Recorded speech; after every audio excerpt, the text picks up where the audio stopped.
오늘은 한 노래를 소개하려고 하는데요. 여러분 혹시 가수 심수봉 씨 기억하시나요? 기억하시겠죠?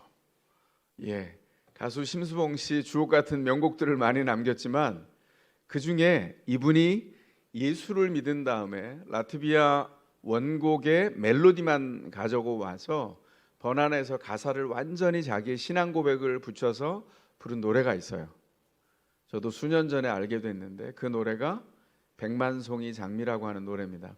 그 백만송이 장미 안에 심수봉 씨가 예수 그리스도를 만나서 그분 안에 들어온 삶의 고백이 들어있어요. 오늘은 그 고백을 얼마 전에 기독 성악가인 이혜원 씨가 CBS 유튜브 채널인 잘잘법에서 찬송으로 이걸 불렀습니다. 그래서 그 찬송을 한번 잠깐 듣고 오시겠습니다. 한번 들어볼까요?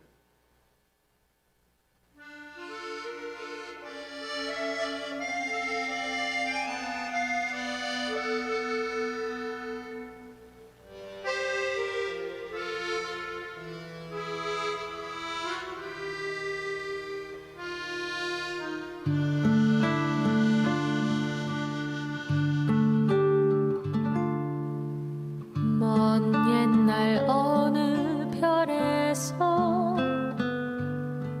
내가 세상에 나올 때 사랑을 주고 오라는 작은 음성 하나 들었지. 사랑을 할 때만 피는 백만송이 피워오라는 진실한 사랑을 할 때만 피어나는 사랑의 장미. 미워는 마음 없이 아낌없이 사랑을 주기만 할 백만송이 꽃은 피고 그리고 아름다운 내 별 나라로 갈 수 있다네.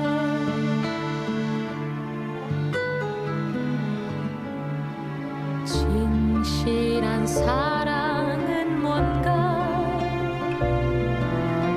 괴로운 눈물 흘렸네. 헤어져간 사람 많았던 너무나 슬픈 세상이었기에 수많은 세월 흐른 뒤 자기의 생명까지 모두 다 준 빛처럼 호련히 나타나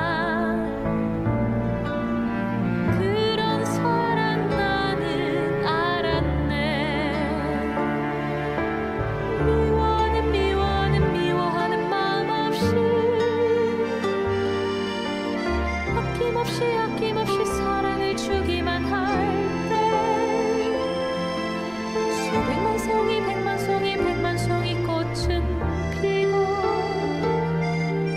그리고 아름다운 내 별 나라로 갈 수 있다네.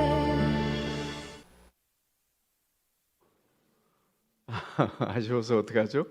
예, 완곡은 여러분들이 가서 찾아보시면 금방 찾을 수 있습니다. 심수봉 씨가 가수로서 굉장한 명성을 날렸죠. 그러나 그 어떤 전환보다 자신의 노래를 주님을 향한 고백의 노래로 바꿨다는 것, 이게 그 인생 안에 굉장히 큰 의미가 있었지 않나 생각합니다. 사실은 이 가사를 찬찬히 들어보면 성경적 세계관을 다 담았다고 할 수 없지만 한 사람이 새롭게 인생의 주인이신 그리스도 앞에 고백한 충분하고도 충만한 마음이 이 안에 다 고백으로 담겨 있다, 이렇게 생각합니다. 노래는 인생을 세우는 깃발입니다.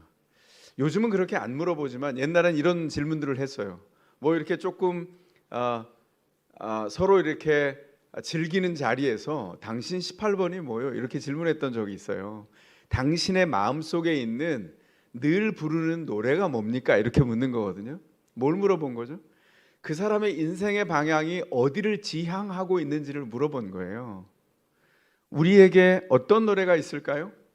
교회가 불러온 노래가 있습니다. 2000년 전부터 초대교회가 불렀던 노래, 바로 다른 게 아니라 오늘 우리가 보려고 하는 빌립보서 2장 5절에서 11절까지가 초대교회에서 불러왔던 찬송의 완벽한 가사예요. 이 안에 뭐가 들어있죠? 우리가 도대체 무엇을 인하여 살고 어떤 방향으로 삶의 걸음을 옮겨가는지가 이 가사 안에 다 들어있습니다. 곡조가 무엇인지는 잃어버려서 우리가 알 수는 없으나 사도 바울이 초대교회가 불렀던 그 찬송의 가사를 가지고 와서 빌립보 교회를 향해서 이 찬송의 가사를 다시 기억시키고 있어요. 이게 우리가 부르는 노래라는 거죠. 그래서 오늘 우리가 이 말씀을 통해서 우리가 꼭 부를 노래와 반드시 버려야 할 노래 두 가지를 구분해서 한번 살펴보려고 합니다. 먼저 우리가 버릴 노래는 뭘까요? 우리가 버릴 노래는 나의 노래입니다. 나의 노래는 어떤 노래죠? 하나님과 상관없이 내가 부르는 노래가 나의 노래입니다. 나의 노래를 부르면 힘이 날까요? 심수봉 씨가 맨 처음에 기타를 드르릉 치면서 70년대 말에 대학가요제에 비가 오면 생각나는 그 사람, 이 노래를 불렀을 때 사람들이 다 희한해했어요. 대학생이 부르는 곡조치고 너무 독특하다는 것과 그리고 아무도 이전에 볼 수 없었던 새로운 사람이 등장한 거죠. 많은 인기를 얻었습니다.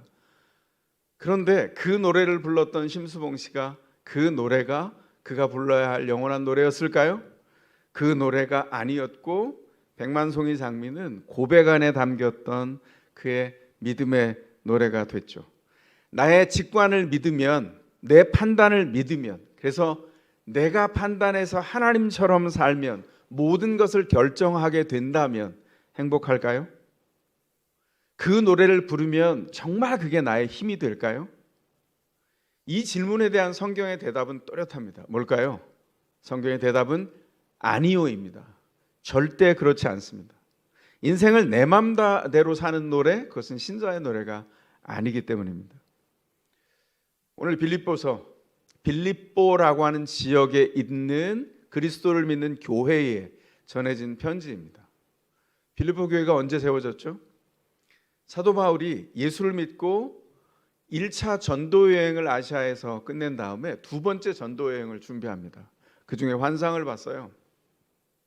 그 환상 중에 마게도니아 사람이 나타나서 손짓을 하면서 이리 와서 나를 도와주십시오, 우리를 도와주십시오, 이런 환상을 보고 깨어나고 하나님의 뜻을 헤아려서 하나님의 뜻이 유럽으로 향하고 있다는 것을 발견하고 2차 전도 여행을 유럽으로 방향을 선회합니다. 그리고 첫 번째 들어가서 만난 도시가 바로 빌립보라고 하는 도시였어요.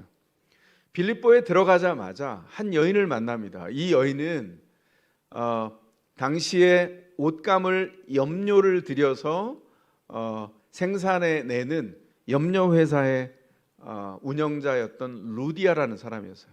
그 사람은 그가 추구했던 게 무엇인지는 모르지만 경건한 것으로 하나님을 추구해 가는 것이 내 삶에 의미가 있을 거라 생각했던 사람이었어요. 그리고 바울을 만난 다음에 사도 바울을 통해서 예수 그리스도를 소개받고 예수 그리스도를 구원자로 삶의 주인으로 영접한 이후에 그 교회에 굉장히 중요한 헌신된 멤버가 되어서 빌립보 교회가 토대가 되어 세워졌습니다. 빌립보 교회 복음의 신실한 교회였습니다. 바울이 복음을 전한 것을 아멘으로 다 받았어요. 그런데 그들이 직면했던 숙제가 또 하나 있었습니다. 뭘까요? 그럼에도 불구하고 다른 가짜 가르침들이 빌립보 교회를 계속 유혹하고 공격했어요. 그 복음, 가짜 복음을 진짜 복음으로 이겨야 했던 굉장히 많은 씨름들이 있었다는 거죠. 교회가 가만히 우아하게 그냥 서 있는 게 아니라 수많은 도전과 바람 앞에서 복음으로, 하나님이 주신 진리로 그 삶을 버텨내어서 세워져 간다는 걸 잘 보여주는 교회가 바로 빌립보 교회입니다. 또 다른 면에서 보면 빌립보 교회는 전도를 했던 사도 바울 선생님을 정말 존경하고 따르면서 하나님께서 바울 사도를 통해서 전도하는 일에 대해서 전폭적으로 물질적으로 기도로 계속 후원했던 정말 든든한 후원 교회였어요. 그런데 동시에 교회 안에 여성 지도자인 유오디아와 순두계 계속해서 서로 사이가 좋지 않아서 바울의 권면을 들어야만 했던 아직도 공사가 끝나지 않은 공사 중인 교회였다는 것이죠. 너무 생생하지 않습니까? 교회가 칭찬받을 일과 고칠 일이 동시에 있어요. 이걸 뭐라고 한다고요? 이걸 교회라고 한다고요. 우리가 보통 어떤 생각을 갖냐면 교회는 순전한 순도 100%의 거룩함을 지니고 언제나 완벽하게 깨끗하게 무결점인 그런 상태로 삶을 살아가는 사람들이 모인다고 생각하는 분들이 계세요. 물론 전체는 아니죠. 일부 그렇게 믿어요. 맞을까요? 틀립니다. 교회는 세상에 죄가 존재하는 세상에 있으면서 끊임없이 갈등하고 세상에 영향을 받고 마치 독감에 걸리고 바이러스에 노출되는 것처럼 그걸 밀쳐내고 이겨내면서 버텨내면서 진리를 향하여 계속 추구해 가는 것이 바로 교회예요. 그런데 나의 노래에 희망이 없다는 것을 보여주죠. 누가요? 유오디아와 순두계의 반목이 그렇습니다. 유오디아 순두계 4장에 보면 너무나 신실하게 칭찬받았던 리더들이었어요. 바울에게 헌신적이었고 교회에서도 굉장히 중직을 맡은 헌신자였던 것으로 보입니다. 왜 반목했는지는 내용이 나와 있지 않지만 반목했던 것은 분명하죠. 왜냐하면 사도 바울이 권면했거든요. 이 안에 들어있는 가장 중요한 핵심 요소가 뭐였을까요? 유오디아와 순두계가 굉장히 귀한 사람들이지만 나의 노래를 계속해서 불렀다는 거죠. 나의 노래 핵심이 뭐죠? 내가 옳다. 내가 항상 옳아. 이렇게 생각하면 그 관계 안에서 생명이 자라는 것은 멈추기 시작한다는 거예요. 그래서 바울이 빌립보서 4장 2절과 5절에서 이렇게 권면하죠. 주님 안에서 같은 마음을 품으십시오. 여러분의 관용을 모든 사람에게 알리십시오. 주님께서 가까이 오셨습니다. 무슨 말이죠? 같은 마음이 아니라는 거예요. 마음이 나눠졌다는 겁니다. 그리고 마음을 넓혀서 관용하지 않아요. 우리가 이럴 때가 있죠. 유오디아 누군지 모르지만 못됐네. 순두계 진짜 못됐네. 이렇게 말할 수 있습니까? 이게 우리의 모습이라고요. 우리도 어딘가에서 한 번쯤은 만났어요. 그런데 왜 그 기억이 상처로 남았죠? 바로 마지막에 들어있는 주님께서 가까이 오셨습니다라고 하는 기준을 마음속에 중요하게 생각하지 않았기 때문이에요. 주님께서 가까이 오셨다는 말이 뭐죠? 신자가 무엇을 기준으로 사는지를 알려줘요. 여태껏 유오디아와 순두계가 선했지만 두 사람 사이에 한 가지 사건이 생기니까 그 사건을 통해서 옛날 성정으로 돌아갔어요. 나 유오디아 꼴도 보기 싫어. 순두계 말하는 것만 들어도 소름이 끼칠 것 같아. 그럴 수 있나요? 그럴 수 있다고요. 중요한 건 뭐죠? 그럴 수 있다는 건 인정하지만 이게 주님이 뜻하신 거냐 물을 때는 결론은 다르죠. 왜요? 내가 다른 사람에게 어떤 대접을 받고 싶은지를 기억하면 이 일에 실마리를 푸는 첫걸음을 걸을 수 있어요. 내가 저 사람에게 목소리만 들어도 소름 끼쳐. 이런 대접을 받고 싶으세요? 그렇지 않다면 그 마음을 내려놔야 되죠. 그 마음이 자라날 때 싹둑 잘라내야 되죠. 부러뜨려야 되죠. 얼굴을 꼴도 보기도 싫어. 그런 마음이 들 때 어떻게 해야 된다고요? 내가 이런 대접을 받고 싶나? 누군가가 나에게 얼굴만 보면 얼굴을 돌려요. 꼴도 보기 싫어요. 그렇다면 얼마나 서로 불행한 관계가 되겠습니까? 내가 이런 대접을 받기 원하지 않습니다. 그러면 내려놔야 돼요. 그냥 내려놓을 수 있나요? 없죠. 그래서 우리 주님이 살아계신 거예요. 만약에 우리 스스로 그걸 끊어낼 수 있으면 우리가 굉장히 도덕적인 사람인 거죠. 먼저 선언합니다. 우린 밑장을 깐 사람들이에요. 뭐죠? 그런 거 없어요. 못해요. 그리스도를 의존하기 전에, 그분께 힘을 얻기 전에 절대로 반걸음도 나아갈 수 없는 존재예요. 주님께서 우리를 권면하는 겁니다. 사도 바울이 그래서 권면하죠. 같은 마음을 품으십시오. 여러분들이 주님 안에 있지 않습니까? 관용을 품으세요. 넓은 마음을 가지세요. 왜냐하면 주님께서 가까이 오셨습니다. 주님이 오시면 재림하실 때 그 사랑으로 넓게 펼쳐 놓았던 모든 기회와 공간과 시간이 한꺼번에 사라질 거예요. 주님이 재림하시는 날을 신자가 기다립니다. 그런데 기다릴 때 기억하실 게 있어요. 주님이 오실 때, 재림하실 때 말랑말랑하지 않을 거예요. 숨겨져서 개인적으로 분투했던 삶이 다 드러날 겁니다. 땡땡이 치셨어요? 예, 성도들이 돌아가면서 순번 정한 것처럼 땡땡이를 칩니다. 땡땡이 치세요. 그런데 좀 권장도 합니다. 아, 그래요? 땡땡이 치십시오. 그런데 속삭이듯 단서를 달아요. 그런데 부끄럽게 땡땡이 치세요. 왜냐하면 주님이 오심이 가까웠어요. 그렇다면 정신을 차리고 주님을 기준으로 우리의 마음의 우선순위를 바꿔야죠. 예, 제가 주님을 기준으로 삽니다. 아, 그렇게 살고 계십니까? 아멘, 그렇게 삽니다. 대답은 다 하는데 막상 현실 안으로 뛰어 들어가면 내용은 사뭇 다르죠. 빌립보 교회가 보여주는 거예요. 말씀드린 것처럼 얼굴을 딱 보기 싫고 10m 앞에만 가면 아우 돌아서 가고 싶고 아 오늘 그냥 교회 안 나갔으면 좋겠다 막 이런 생각이 들지도 모르겠어요. 마음이 상해서 전혀 돌이킬 마음조차 만들어지지 않습니다. 그때 기억하세요. 아, 그래서 주님이 계시지, 주님을 기준으로 마음을 넓혀야지 생각해야 된다는 거예요. 그래서 영적인 아버지인 사도 바울이 한마디 합니다. 주님이 가까이 오셨습니다. 이건 협박이 아니라 실제예요. 나의 노래를 부를 시간이 없다는 겁니다. 주님의 영광스러운 교회 일원으로 하나님 앞에 섰다는 건 인생의 우선순위를 다시 결정해야 된다는 거예요. 자꾸 자기 성정으로 자기 좋은 사람만 뽑을 거예요? 에? 애들 가르치다 보면 맨날 그래. 나 너랑 안 놀아. 어쩌라는 거야.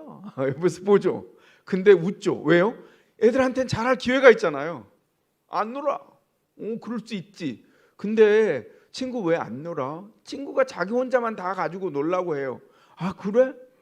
그러면 기회 줬다가 그 다음엔 너도 가지고 놀라고 그러면 안 될까? 이렇게 말하잖아요. 그거 왜 말하는 거예요? 속은 환장하죠. 어이구, 이 철없는 거사. 그럴 때도 있고 저럴 때도 있는 거지, 이런 마음 들지만 애들한테는 그건 진심이거든요. 그러니까 그 눈높이에 맞춰서 그래, 한번 가져갔으면 허용해주고 그 다음번엔 네가 놀자 그래. 아니 매번 자기가 노는데 오 그랬구나, 속상했어. 네, 속상해요. 아, 많이 속상했겠네.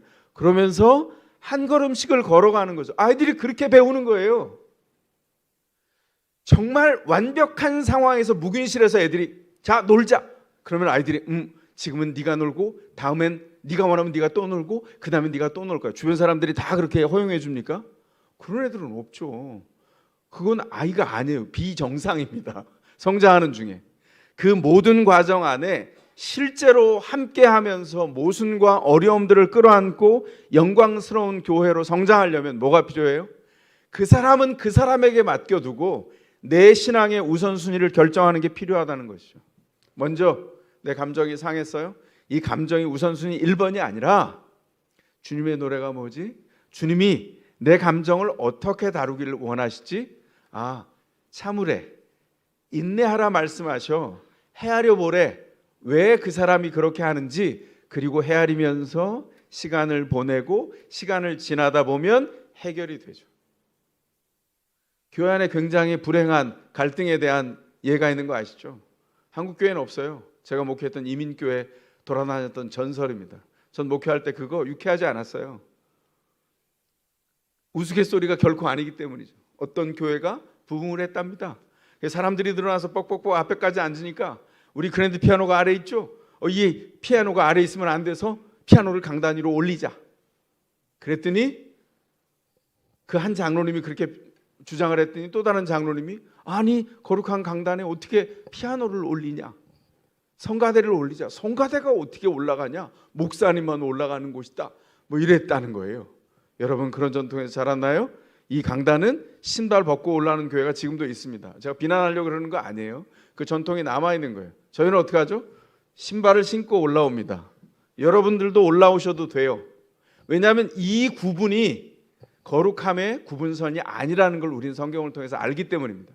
근데 그 교회가 어떻게 했냐면 피아노와 성가대를 올리자 거룩하니 안 된다 그러다가 의견이 둘로 확 갈라져서 막 갈등을 하다가 피아노를 올리자고 했던 성가대를 올리자고 했던 장로님이 교회를 그만 떠나시고 마셨어요. 몇 년이 지난 다음에 미국에는 한인마트가 있어요. 한인들만 다니는, 주로 다니는 한인마트에서 두 장로님이 부딪혔다는 거 아닙니까? 서로 만났는데 한 장로님이 너무 반가워하면서 이렇게 얘기했대요. 장로님 오랜만입니다. 반갑습니다. 그리고 다음 질문이 뭐였을까요?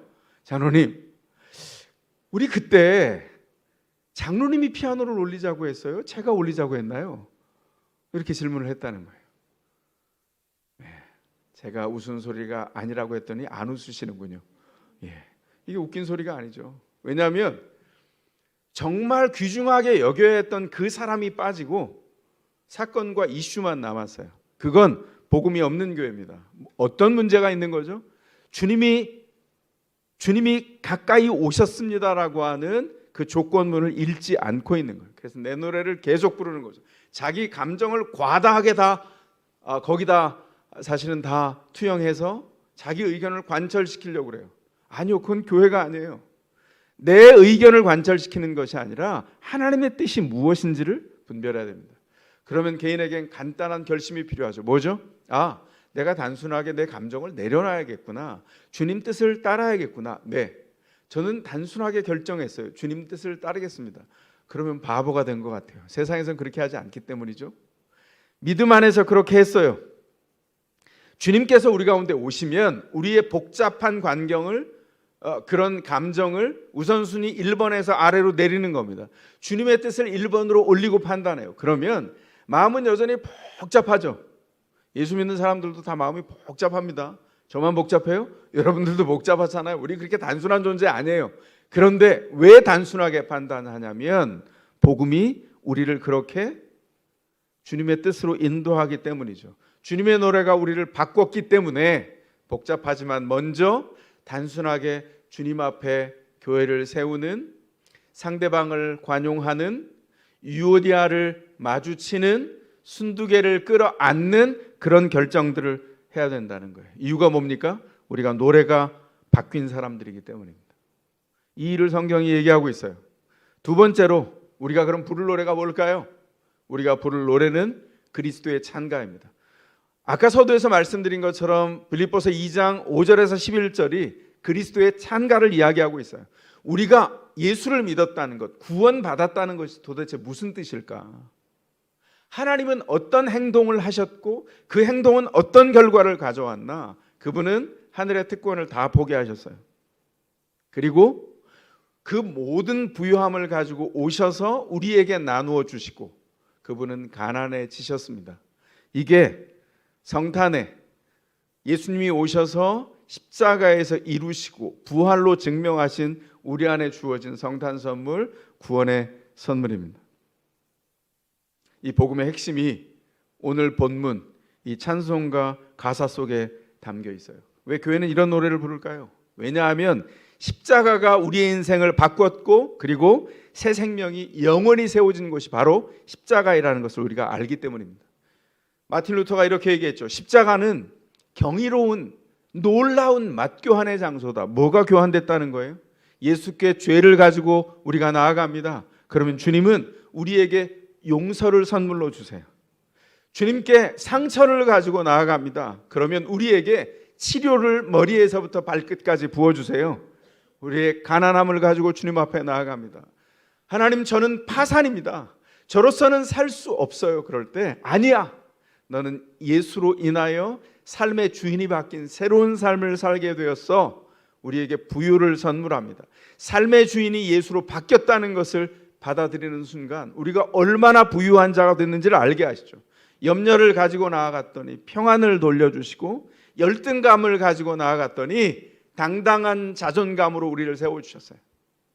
그리스도 안에서 완전한 주의 사람으로 서는 것을 십자가에서 다 이루셨어요. 죽음의 저주를 영원한 생명으로 바꿔주셨죠. 그러니 얼마나 경이로운 맛교환입니까? 예수께서 우리를 구원하시려고 아까 말씀드린 대로 하나님의 특권을 다 포기하셨어요. 하늘 보좌에서 방을 빼셨습니다. 그리고 인간의 몸을 입고 가장 낮은 자리에 내려오셔서 종이 되셨다. 노래 가사가 그렇게 말하잖아요. 하나님이 인간으로 몸을 낮추시고 더더욱 낮추셔서 죽기까지 하나님의 뜻에 순종하셨습니다. 이게 우리에게 이루어진 하나님의 행동이에요. 이 진리가 왜 중요할까요? 신자인 우리가 교회의 일원으로 살려면 무장해야 되는 것이 바로 그리스도의 마음이기 때문입니다. 오늘 시작되는 본문 5절에서 뭐라고 말씀하시죠? 여러분 안에 이 마음을 품으십시오. 그것은 곧 그리스도 예수의 마음이기도 합니다. 이렇게 말씀하셨어요. 여러분 안에 이 마음을 품으십시오라고 하는 단어가 직역하면 생각해라라고 하는 명령입니다. 그래서 다시 번역하면 여러분은 그리스도 예수의 마음으로 생각하십시오라고 명령하고 있는 거예요. 그런데 영어 성경인 NIV 영어 성경 이걸 의역해서 번역했습니다. 그 번역은 이래요. 여러분의 태도를 예수 그리스도와 같게 하십시오. 이렇게 말씀하셨어요. 우리의 태도, 마음의 태도, 애티튜드를 예수의 태도, 애티튜드로 바꾸라는 거예요. 이 일에 대한 굉장히 중요한 묵상을 한 분이 있습니다. 지금도 전 세계적으로 이름이 알려진 리더십 명강사이자 교회 영역 밖에서도 마찬가지입니다. 목사인 존 맥스웰 목사님이 이렇게 말했어요. 그 사람의 태도가 그 사람의 인생 위치를 결정한다. 그 사람의 애티튜드가 그 사람의 인생의 알티튜드를 경험한다는 거예요. 비행기 다 타보셨잖아요. 비행기 타면 추락하지 않고 유지하려면 뭐가 있죠? 조종사 맨 앞에 대시보드에 뭐가 있냐면 알티튜드 계기판이 있어요. 고도계가 있어요. 고도계. 그 고도계에 따라서 평형을 유지하면서 목적지까지 가죠. 그리스도인들이 삶을 살면서 유지해야 되는 고도계가 기준이 굉장히 높습니다. 뭐죠? 예수 그리스도의 태도라는 거예요. 그런데 그 사람의 태도가 그 사람의 위치를 결정하기 때문에 예수 믿는 사람들은 그 높고 깊은 예수 그리스도의 태도에 그 인생이 결정되어서 위치가 결정되었다는 거예요. 어떻게 해요? 구원을 입었어요. 그러면 그 인생에 굉장히 중요한 게 바뀌었습니다. 여러분 중에 성취하고 싶은 일들이 있었나요? 2023년에? 연말입니다. 이제 연말 한 주밖에 남지 않았어요. 2024년에 성취하고 싶은 게 있어요? 그러니까 목사님 뭘 물어보려고 저러시나 이러시는 표정으로 보시는데 다르게 물을게요. 여러분 성공하고 싶으세요? 성경은 이렇게 단언합니다. 성공하고 싶은 마음을 가진 신자들을 포함한 모든 사람들에게 뭐라고 선언하죠? 예수 그리스도의 십자가를 통해서 구원을 입은 모든 사람은 그 인생이 이미 성공한 인생이에요. 구원을 입어서 성공했습니다. 여러분의 처지가 전세든 월세든 자가든 상관이 없어요. 직장이 있든 없든 직급이 높든 낮든 상관이 없어요.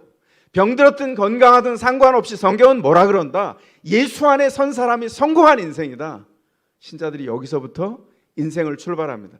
이게 진리 안에 흔들림 없는 토대예요. 신자들이 계속 착각하죠. 성공을 추구합니다. 그래서 누군가의 뭘 보면 성공 저는 그렇게 보이네요. 그럼 제가 기도 제목이 생겨요. 주님 어떡하죠? 이미 성공했는데 그리스도 안에서 성공했기 때문에 나머지 인생을 그럼 왜 살라고 두셨을까요? 나머지 인생의 시간들은 그리스도 예수를 만난 삶의 주인이 바뀐 성공한 인생을 인정했다면 그 성공한 인생을 향유하라고 두신 거예요. 향유가 뭐죠? 영어로는 인조이라고 번역밖에 안 돼서 아쉽지만 누리고 즐기는 겁니다. 그래서 더샘물교회가 뭘 하죠? 복음을 믿고 누리고 전하죠. 누린다는 말에 제가 진짜 좋아하는 단어인 향유를 그 안에 넣어놓은 거예요. 향유하다라는 말이 얼마나 귀한 말인지 모릅니다. 향유하도록 부르셨어요. 그러면 우리 인생이 만나는 고난도 향유할 제목입니다.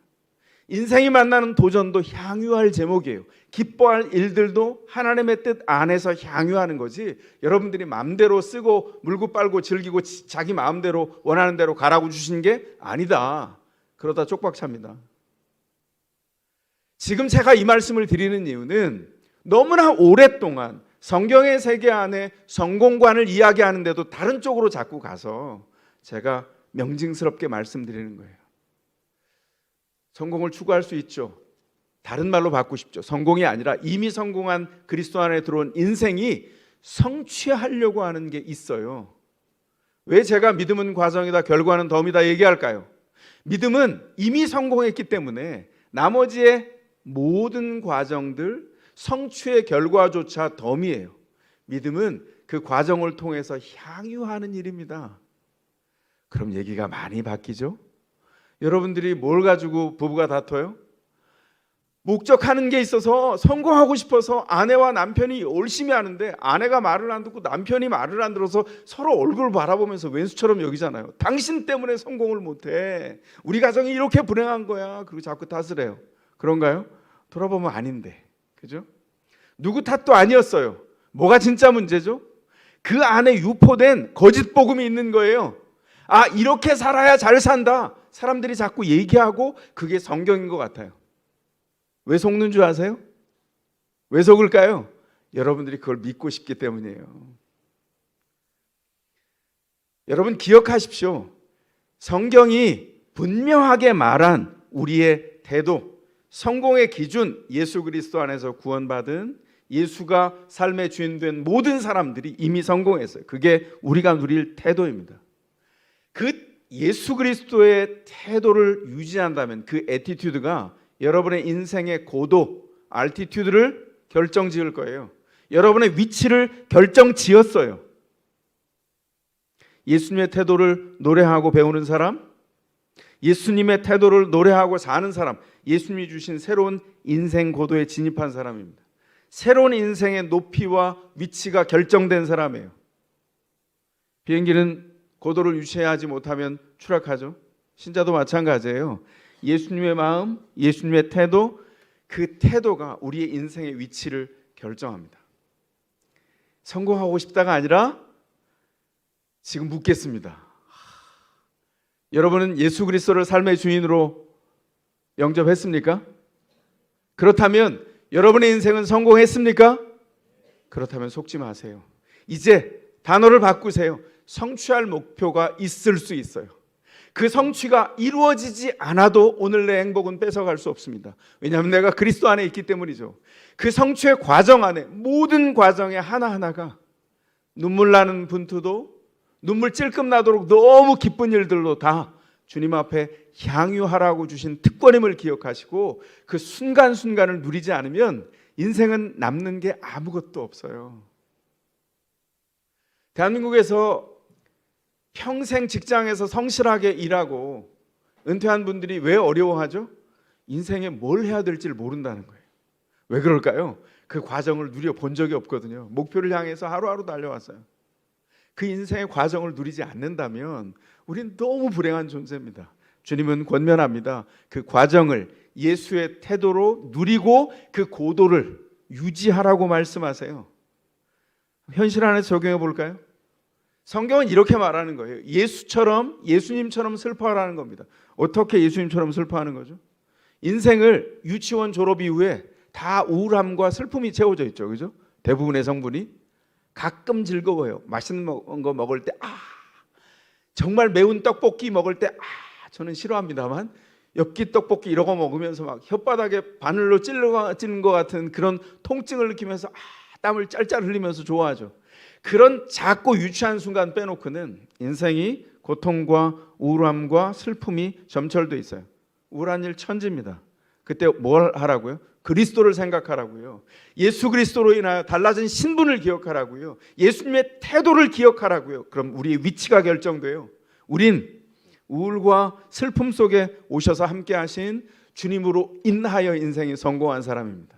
그렇다면 그 슬픔 안에서 슬픔을 지우란 얘기가 아니라 슬픔을 끌어안더라도 그 슬픔을 해결할 사람이 내 감정, 내 노래를 불러서가 아니라 주님이 해결하시고 주님이 이끌어 가신다는 것을 기억해야 한다는 것이죠.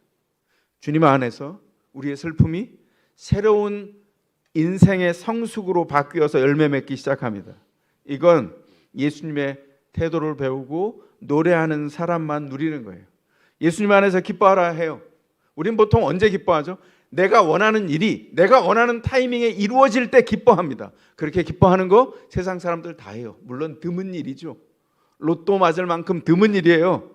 그런데 이 성경 빌립보서를 쓴 것 언제 썼죠? 사도 바울이 빌립보 교회에 기원 후 50년쯤에 2차 전도 여행에서 전도했습니다. 그리고 10년쯤 지나서 주후 60년 이후에 감옥에 갇혔어요.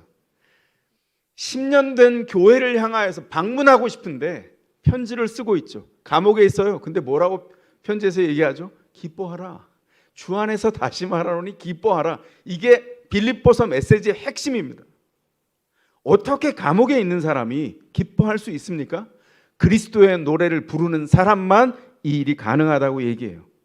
바울은 빌립보 교회가 예수 그리스도를 머리로만 알기를 원치 않았어요. 구체적인 관계를 만들어갈 때 늘 예수님의 생각을 마음에 품고 그 수준에서 그 태도를 유지하면서 인생의 위치를 결정하고 사람을 만나길 원하셨습니다. 어디까지 원하셨다고요?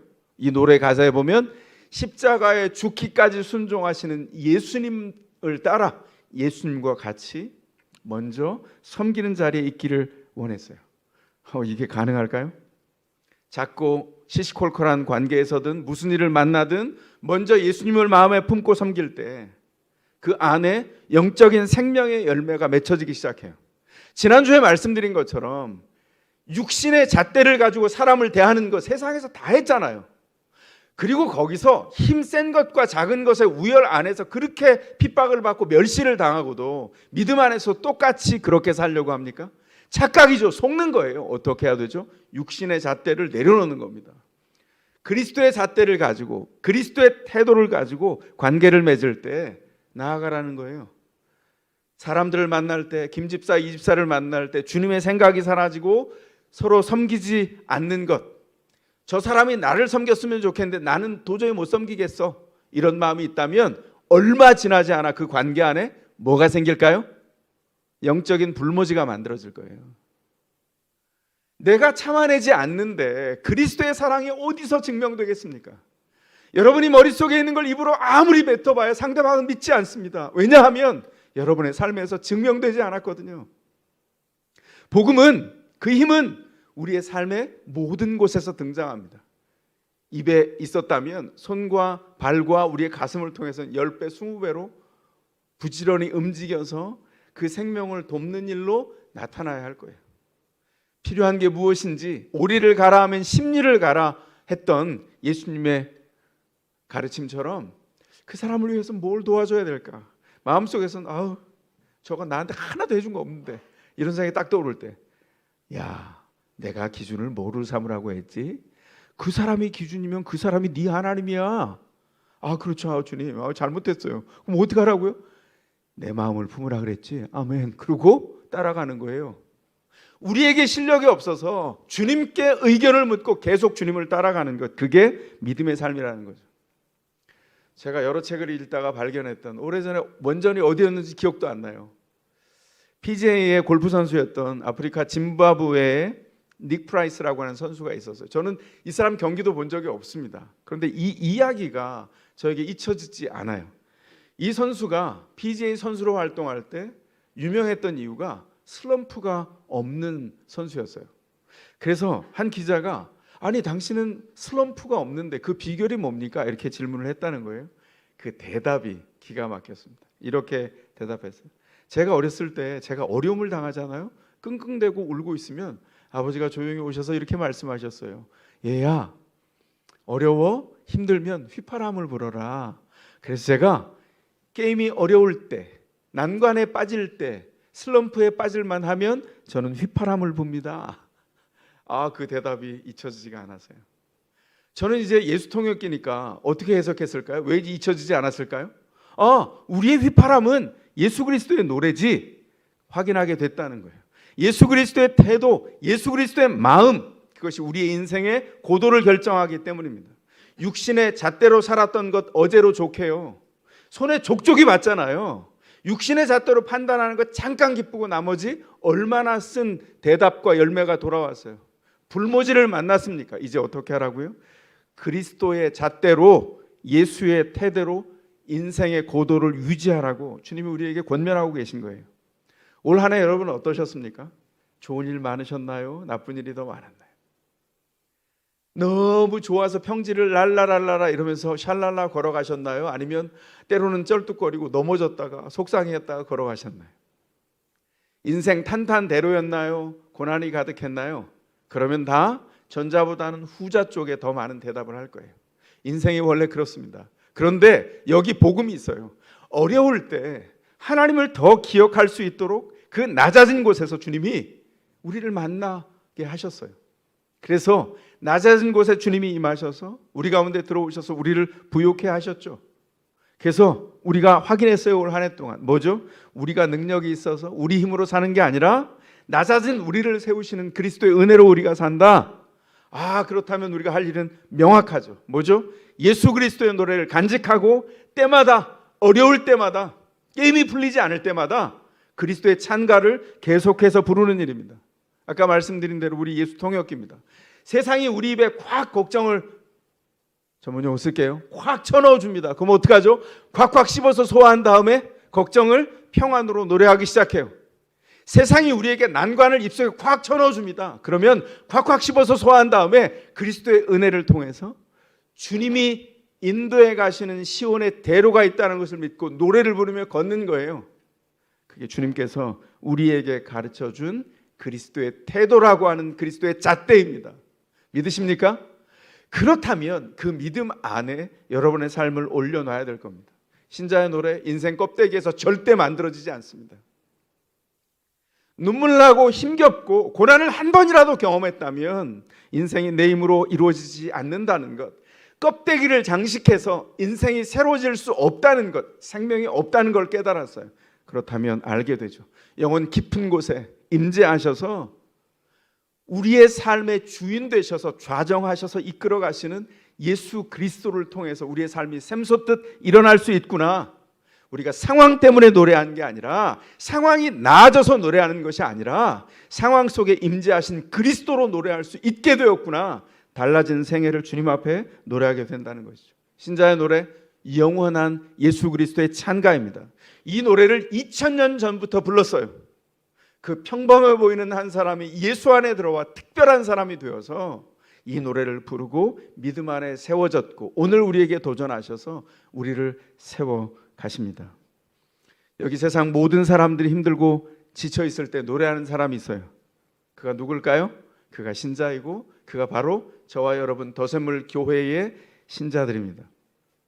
오늘 성경은 한마디로 하면 이렇게 도전합니다. 모든 상황에서 그리스도 예수를 생각하라 이렇게 명령하고 있다는 것을 기억하십시오. 우리가 부를 노래가 우리에게 있습니다. 우리 부요해서 이 노래는 다음이 없어요. 우리가 부르기만 하면 우리 안에 있다는 것을 발견하죠. 그리스도 예수의 노래가 우리의 인생을 바꿉니다. 예수님의 생각, 예수님의 태도, 그 태도를 간직하고 그리스도를 잣대로 살아갈 때 그 태도가 우리의 인생의 위치를 결정할 겁니다. 여러분 실패한 인생입니까? No! 아닙니다. 그리스도 예수 안에 들어와 있다면 이미 성공한 인생이에요. 남들이 뭐라고 하든 그 성공한 인생을 향유하십시오. 여러분의 위치 알티튜드는 이미 그리스도 안에 들어와 있는 순간 결정이 됐습니다. 이제 우리가 노래를 들었잖아요. 백만송이 장미. 그 노래로 비유하자면 이제 우리 장미에 물을 줄 시간입니다. 그래서 수백만 송이의 장미가 피어나서 모든 이가 우리 마음속에 있는 미워하는 사람들의 장벽을 다 뛰어넘어서 그 사람들과의 관계 안에서도 물을 주고 우리의 황무지 같은 우리의 땅이 관계의 땅들이 장미로 수백만 송이 장미로 덮여서 모든 사람들이 그리스도를 찬미하는 그 광경을 한번 상상해 보십시오. 상상만 해도 기가 막히지 않습니까? 그리스도의 십자가에서 배운 사랑, 그 사랑은 머리에 머물지 않습니다. 우리의 가슴으로, 우리의 손으로, 우리의 발로 나아가서 우리의 손과 발과 가슴이 노래를 부르게 해주십시오. 여러분의 일상 평범하지 않아요. 왜냐하면 그리스도가 이미 여러분 안에 임재하셔서 성공케 한 인생이기 때문입니다. 그리스도 안에서 성공하셨습니까? 아멘으로 답하는 질문을 드리는 거예요. 그리스도 안에서 성공하셨습니까? 그렇다면 그 예수로 사는 인생의 복을 누리십시오. 그리고 그 복을 누리면서 누군가에게 필요하다면 여러분의 가슴을 관용으로 펼쳐서 그리스도의 향기가 얼마나 위대한지를 드러내는 복음을 누리고 전하는 생애를 사시길 주의 이름으로 축원합니다.